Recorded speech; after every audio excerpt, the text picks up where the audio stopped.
ಕೊಟ್ಟಿದೆ ರಾಜ್ಯ ಸರ್ಕಾರ? ರಾಜ್ಯ ಸರ್ಕಾರ ಪೊಲೀಸ್ ಇಲಾಖೆ ಈ ಉಜಿರೆಗೆ ಸಂಬಂಧಪಟ್ಟಂತೆ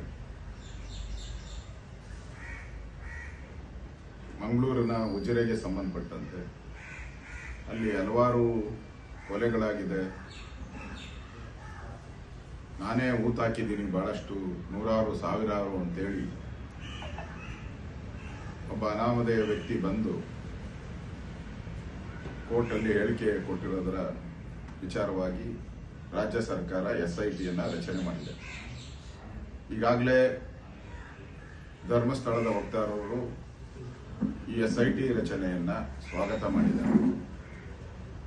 ನಾನು ಕೂಡ ನಿಷ್ಪಕ್ಷಪಾತಂತ ತನಿಖೆ ಆಗಲಿ, ಸತ್ಯಾಸತ್ಯತೆ ಹೊರಬರಲಿ. ಇದು ಬಹಳ ದಿನಗಳಿಂದ ಇದು ಮಾಧ್ಯಮದಲ್ಲಿ, ಸೋಷಿಯಲ್ ಮೀಡಿಯಾದಲ್ಲಿ ಚರ್ಚೆ ಆಗ್ತಾ ಇದೆ. ಇದಕ್ಕೊಂದು ತೆರೆ ಬೀಳಬೇಕಾಗಿದೆ. ಸತ್ಯ, ನಿಷ್ಪಕ್ಷಪಾತವಾಗಿ, ನ್ಯಾಯಯುತವಾಗಿ, ಯಾವುದೇ ಪ್ರಿಜುಡಿಯಸ್ ಇಲ್ಲದೆ ಯಾರನ್ನೋ ಸಿಕ್ಕಾಕ್ಸ್ಬೇಕು ಅಂತೇಳಿ ಮಾಡುವಂತ ತನಿಖೆ ಆಗಬಾರ್ದು. ಸತ್ಯ ಏನಿದೆ ಅದು ಹೊರಬರಬೇಕು. ಅದಕ್ಕೆ ನಾನು ಸ್ವಾಗತ ಮಾಡ್ತೀನಿ. ಬಹಳ ಪ್ರಮುಖವಾಗಿ ನಾವು ಇಡೀ ರಾಜ್ಯದ ಜನ ಯೋಚನೆ ಮಾಡ್ತಾ ಇರುವಂಥದ್ದು, ದಕ್ಷಿಣ ಭಾರತದಲ್ಲಿ ತಿರುಪತಿ ಮತ್ತು ಧರ್ಮಸ್ಥಳ ಬಹಳ ಹಿಂದೂಗಳಿಗೆ ಬಹಳ ಪವಿತ್ರವಾದಂಥ ಸ್ಥಳಗಳಿವೆ. ಪ್ರತಿ ವರ್ಷನೂ ಕೂಡ ಕೋಟ್ಯಾಂತರ ಜನ ಈ ದೇವಸ್ಥಾನಗಳಿಗೆ ಭೇಟಿ ಮಾಡ್ತಾರೆ. ಶ್ರದ್ಧಾ ಭಕ್ತಿಯಿಂದ ಈ ದೇವಸ್ಥಾನಗಳಿಗೆ ನಡ್ಕೊಂತಾ ಇದ್ದಾರೆ. ನನಗೆ ಎಲ್ಲೋ ಒಂದ್ ಕಡೆ ಅನುಮಾನ ವ್ಯಕ್ತ ಆಗ್ತಾ ಇರುವಂಥದ್ದು, ಈಗ ಇದನ್ನ ಸೋಷಿಯಲ್ ಮೀಡಿಯಾದಲ್ಲಿ ದಿನನಿತ್ಯ ಅಪ್ಲೋಡ್ ಮಾಡ್ತಾ ಇರೋದು ಅದು ಮುಸ್ಲಿಂ ಯಾರೋ ಒಬ್ಬ ಯುವಕ, ಮುಸ್ಲಿಂ. ಆಮೇಲೆ ಇದು ಕರ್ನಾಟಕಕ್ಕೆ ಸಂಬಂಧಪಟ್ಟಂತ ವಿಚಾರ.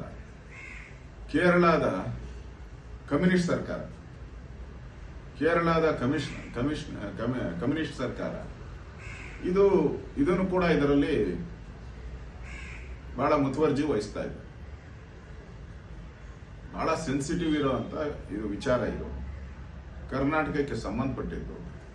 ಕೇರಳ ಸರ್ಕಾರ ಯಾಕೆ ಬಂತು ಇದರಲ್ಲಿ?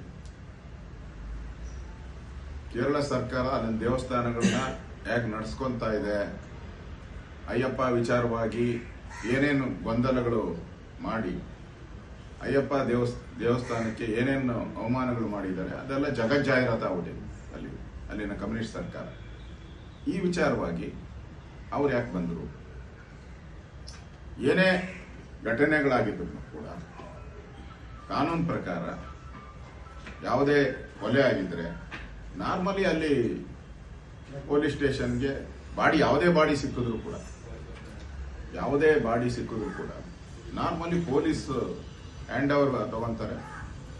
ಅದಾದ್ಮೇಲೆ ಪೊಲೀಸರ ಪ್ರಕ್ರಿಯೆ ಪ್ರಕಾರ ಅಲ್ಲಿ ಅದನ್ನ ಬರಿಯಲ್ ಮಾಡುವಂಥದ್ದು, ಸುಡುವಂಥದ್ದು, ಅದು ಪ್ರಕ್ರಿಯೆ. ಅದು ಇಲ್ಲಿ ನನಗೆ ಆಶ್ಚರ್ಯ ಅಂತ ಹೇಳಿದ್ರೆ, ಸಾವಿರಾರು ಅಂತ ಹೇಳಿದ್ರೆ ಹಂಗಾರೆ ಸಾವಿರಾರು ಜನ ಬೇರೆ ಬೇರೆ ಇಡೀ ರಾಜ್ಯದಲ್ಲಿ ಕಂಪ್ಲೇಂಟ್ಗಳು ಕೊಟ್ಟಿರ್ಬೇಕಲ್ಲ. ನಮ್ಮ ಧರ್ಮಸ್ಥಳಕ್ಕೆ ಹೋಗಿದ್ರು, ಅಲ್ಲಿ ಕಾಣೆಯಾಗಿದ್ದಾರೆ ಅಂತೇಳಿ ಕೊಟ್ಟಿರುವಂತ ಪ್ರಕರಣಗಳು ಎಷ್ಟಿದೆ ಅದನ್ನ ಸರ್ಕಾರ ಹೇಳ್ಬೇಕಲ್ಲ. ಎಷ್ಟು ಪ್ರಕರಣ ಇದೆ? ಈಗ ಬಹಳಷ್ಟು ಗೊತ್ತಿರೋ ಪ್ರಕಾರ ಹಲವಾರು ದೇವಸ್ಥಾನಗಳಿಗೆ, ಮಸೀದಿಗಳಿಗೆ, ಚರ್ಚ್ಗಳಿಗೆ ಹೋದಾಗ ಬಹಳಷ್ಟು ಜನ ಅನಾಹುತ ಆಗಿ ತೀರ್ಕೊಂಡಿರೋದು ಬಹಳ ಕೇಸ್ಗಳಿದೆ, ಲಕ್ಷಾಂತರ ಕೇಸ್ಗಳಿದೆ. ನದಿಗಳಲ್ಲಿ ಹೋಗಿ ಬಿದ್ದಿರುವಂಥದ್ದು, ಸಮುದ್ರದಲ್ಲಿ ಬಿದ್ದಿರುವಂಥದ್ದು, ಇದೆಲ್ಲಾನು ಕೂಡ ಇದ್ರೂ ಕೂಡ ಅಲ್ಲಿ ತನಿಖಾ ಒಂದು ಸಂಸ್ಥೆ ಇರ್ತದೆ, ಸ್ಟೇಷನ್, ಪೊಲೀಸ್ ಸ್ಟೇಷನ್. ಅದು ಇವೆಲ್ಲವನ್ನ ಗಮನಿಸಿ ಕ್ರಮ ತೆಗೆದುಕೊಂಡು ಇಂಥ ಕೇಸ್ಗಳಲ್ಲಿ ಯಾವುದೇ ಪೊಲೀಸರು ಅಚಾತುರ್ಯ ಮಾಡಲ್ಲ. ನನಗೆ ಗೊತ್ತಿರೋ ಪ್ರಕಾರ, ನಾನು ಹೋಮ್ ಮಿನಿಸ್ಟರ್ ಕೆಲಸ ಮಾಡಿದ್ದೀನಿ, ಯಾರು ಅಚಾತುರ್ಯ ಮಾಡಲ್ಲ. ಇದು ಏಕಾಏಕಿ ಹೆಂಗೆ ಉದ್ಭವ ಆಯಿತು? ಅವ್ರಿಗೆ 20 ವರ್ಷ ಆದ್ಮೇಲೆ ಜ್ಞಾನೋದಯ ಆಯಿತು ಅಂತಲ್ಲ, ಅದು 20 ವರ್ಷ ಆದ್ಮೇಲೆ ಹೆಂಗೆ ಜ್ಞಾನೋದಯ ಆಯಿತು? 5 ವರ್ಷಕ್ಕೆ ಯಾಕಾಗಲಿಲ್ಲ? 10 ವರ್ಷಕ್ಕೆ ಯಾಕಾಗಲಿಲ್ಲ? 20 ವರ್ಷಕ್ಕೆ ಇವಾಗೆ ಜ್ಞಾನೋದಯ ಯಾಕಾಗಿತ್ತು? ಅದರಿಂದ ನಾನು ತನಿಖೆಯನ್ನ ಸ್ವಾಗತ ಮಾಡ್ತೀನಿ. ಆದರೆ ಅಲ್ಲಿ ಯಾರನ್ನೋ ಯಾವುದೋ ಒಂದು ಧರ್ಮಕ್ಕೆ ಅವಮಾನ ಮಾಡಬೇಕು ಅಂತೇಳಿ ಮಾಡುವಂಥ ಪ್ರಕ್ರಿಯೆ ಏನಿದೆ ಅದು ಈ ಸಮಾಜಕ್ಕೆ ಒಳ್ಳೆಯದಲ್ಲ. ಧರ್ಮಸ್ಥಳದ ಬಗ್ಗೆ ಧರ್ಮಸ್ಥಳದ ಮಂಜುನಾಥ ಇದರಲ್ಲಿ ಪಾತ್ರ ಏನು ಬರ್ತದೆ, ದೇವರ ಪಾತ್ರ ಏನು ಬರ್ತದೆ? ಸುಮ್ಮನೆ ದಿನನಿತ್ಯ ಮಂಜುನಾಥ ಧರ್ಮಸ್ಥಳ ಅಂತೇಳಿ ಅಪಪ್ರಚಾರ ಮಾಡೋದ್ರಿಂದ ಹಿಂದೂಗಳ ಭಾವನೆಗೆ ನೋವನ್ನು ಉಂಟು ಮಾಡ್ತದೆ. ತಪ್ಪು ಯಾರೇ ಮಾಡಿರಲಿ, ತಪ್ಪು ಯಾವುದೇ ವ್ಯಕ್ತಿ ಮಾಡಿರಲಿ, ವ್ಯಕ್ತಿ ಆ ವ್ಯಕ್ತಿ ಬಗ್ಗೆ ಮಾತಾಡಬೇಕೇ ಹೊರತು ಇಡೀ ಒಂದು ದೇವಸ್ಥಾನದ ಬಗ್ಗೆ ಮಾತಾಡುವಂಥದ್ದು ಸರಿಯಲ್ಲ. ಅವ್ರಿಗೆ ಯಾವ ವ್ಯಕ್ತಿ ಬಗ್ಗೆ ಡೌಟ್ ಇದೆಯೋ ಆ ವ್ಯಕ್ತಿ ಹೆಸರನ್ನು ಹೇಳಿ ಮಾತಾಡ್ಕೊಳ್ಳಿ, ನಮ್ದೇನು ಅಭ್ಯಂತರ ಇಲ್ಲ ಅದಕ್ಕೆ. ಆದ್ರೆ ಇಡೀ ಸಂಸ್ಥೆಯನ್ನ ದೂಷಣೆ ಮಾಡಿ ಒಂದು ರೀತಿ ಹಿಂದೂ ಧಾರ್ಮಿಕ ಕೇಂದ್ರಗಳ ಮೇಲೆ ಒಂದು ರೀತಿ ಪ್ರಹಾರ ಮಾಡುವಂಥದ್ದು ಸರಿಯಲ್ಲ. ಮತ್ತೆ ಈ SIT ತನಿಖೆ ಏನ್ ಮಾಡ್ತಾ ಇದ್ದಾರೆ, ಅವರು ಪೂರ್ಣ ಮಟ್ಟದಲ್ಲಿ SITಯಲ್ಲಿ ಯಾರ ನಿಯೋಗ ಆಗಿದ್ದಾರೆ ಅಧಿಕಾರಿಗಳು ಪೂರ್ತಿ ಸಮಯ ಕೊಟ್ಟು ಅವ್ರಿಗೆ ಬೇರೆ ಚಾರ್ಜಸ್ ಕೊಡಬಾರ್ದು. ಅವ್ರಿಗೆ ಯಾವುದೇ ಚಾರ್ಜಸ್, ಅವ್ರಿಗೆ ಬೇರೆ ಅಡಿಷನಲ್ ಚಾರ್ಜಸ್ ಕೊಡಬಾರ್ದು. ಪೂರ್ಣ ಮಟ್ಟದಲ್ಲಿ ಫುಲ್ ಟೈಮ್ SITಯ ಪೊಲೀಸ್ ತಂಡ ಈ ತನಿಖೆಯನ್ನ ಮಾಡಬೇಕು, ಸಾಕ್ಷ್ಯಾಧಾರಗಳನ್ನ ಹುಡುಕ್ಬೇಕು, ತಪ್ಪಿತಸ್ಥರು ಯಾರಿದ್ದಾರೋ ಅವ್ರ ಮೇಲೆ ಕ್ರಮ ಆಗಬೇಕು. ಇದನ್ನ ಧರ್ಮಸ್ಥಳದ ಸಂಸ್ಥೆನೂ ಹೇಳಿದ್ದಾರೆ, ನಾನು ಹೇಳಿದ್ದೀನಿ, ನಮ್ಮ ನಾಯಕರು ಕೂಡ ಹೇಳಿದ್ದಾರೆ.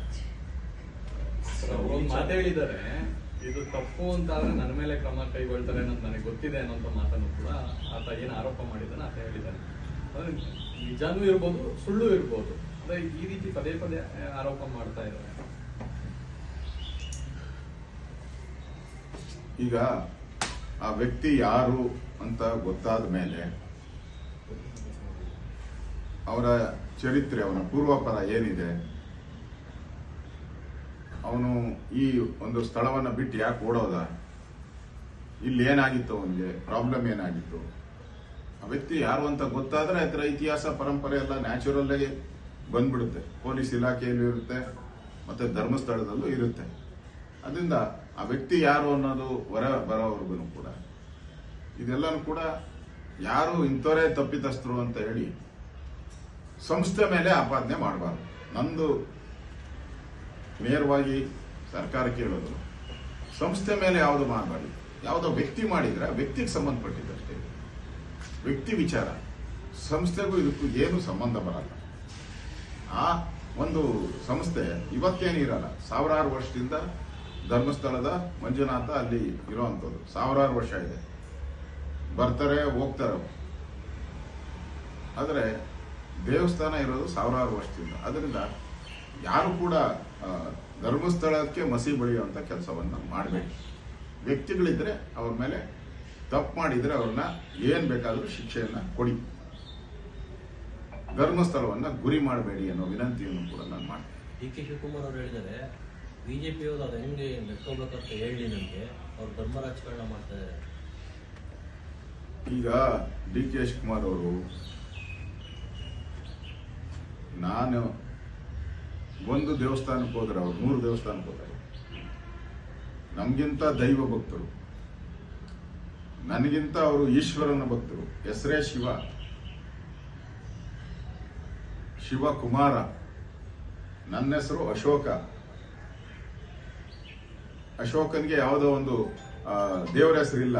ಅಶೋಕ ಅನ್ನೋದು ದೇವರ ಹೆಸರಲ್ಲ, ಅದು ರಾಜನ ಹೆಸರು, ಸಾಮ್ರಾಟನ ಹೆಸರು. ಅವರು ದೇವರ ಹೆಸರು ಇಟ್ಕೊಂಡಿರೋದು. ಅವ್ರ ಮನ್ಸಿಗೆ ಏನ್ ಅನ್ಸುತ್ತೋ ದೇವರ ಹೆಸರು ಇಟ್ಕೊಂಡಿರೋದ್ರಿಂದ ಅವ್ರ ದೇವರ ಬಗ್ಗೆ ಏನಿದೆಯೋ ಅವರು ಅದಕ್ಕೆ ತಜ್ಞರಿದ್ದಾರೆ, ಅವ್ರು ತೀರ್ಮಾನ ಮಾಡ್ಬೇಕು. ಅವ್ರ ಹೆಸರಲ್ಲೇ ಶಿವ ಇರೋದ್ರಿಂದ ಆ ಶಿವ ಏನು ಅವ್ರಿಗೆ ಮನಸ್ಸಲ್ಲಿ, ಹೃದಯದಲ್ಲಿ ಏನು ತೀರ್ಮಾನವನ್ನ ಕೊಡ್ತಾರೋ ಆ ಪ್ರಕಾರ ನಡ್ಕೊಂಡ್ಲಿ ಶಿವಕುಮಾರ್ ಅವರು. ನಮ್ದೇನು ಅಭ್ಯಂತರ ಇದೆ.